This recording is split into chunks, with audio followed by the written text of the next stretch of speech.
गौतम बुद्ध और एक छोटा उपदेश। बहुत समय पहले की बात है। गौतम बुद्ध अपने शिष्यों के साथ एक गांव में गए। वहां के लोग बुद्ध की बातें सुनने के लिए इकट्ठा हुए। गांव के लोगों में एक छोटा बच्चा भी था जिसका नाम रोहन था। रोहन को बुद्ध की बातें बहुत अच्छी लगती थीं, इसलिए वह भी वहां गया। गौतम बुद्ध ने लोगों को धैर्य और प्रेम का महत्व समझाया।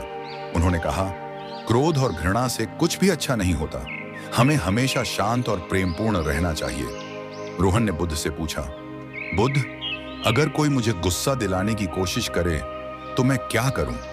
बुद्ध मुस्कुराए और बोले, रोहन, अगर कोई तुम्हें गुस्सा दिलाने की कोशिश करे तो सबसे पहले उसे माफ कर दो। गुस्सा आग की तरह होता है जो हमें ही जलाता है। अगर तुम उस आग को ठंडा करोगे तो तुम्हारा मन शांत रहेगा। रोहन ने बुद्ध की बात को ध्यान से सुना और वादा किया कि वह हमेशा शांत और धैर्यवान रहेगा। गांव के बाकी लोगों ने भी बुद्ध की शिक्षा से बहुत कुछ सीखा।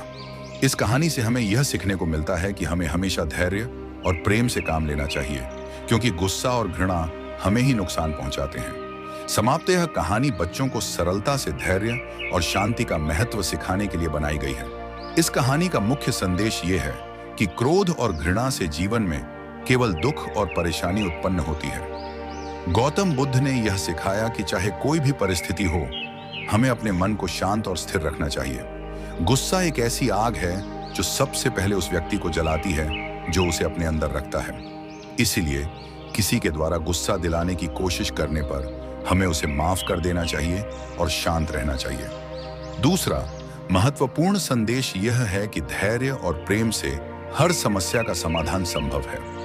यदि हम धैर्य से काम लेते हैं और प्रेम से व्यवहार करते हैं तो हम अपने जीवन को खुशहाल बना सकते हैं और दूसरों के लिए भी प्रेरणा बन सकते हैं। इस प्रकार यह कहानी बच्चों को सिखाती है कि हमें हमेशा अपने विचारों और भावनाओं पर नियंत्रण रखना चाहिए और किसी भी विपरीत परिस्थिति में सकारात्मक दृष्टिकोण अपनाना चाहिए।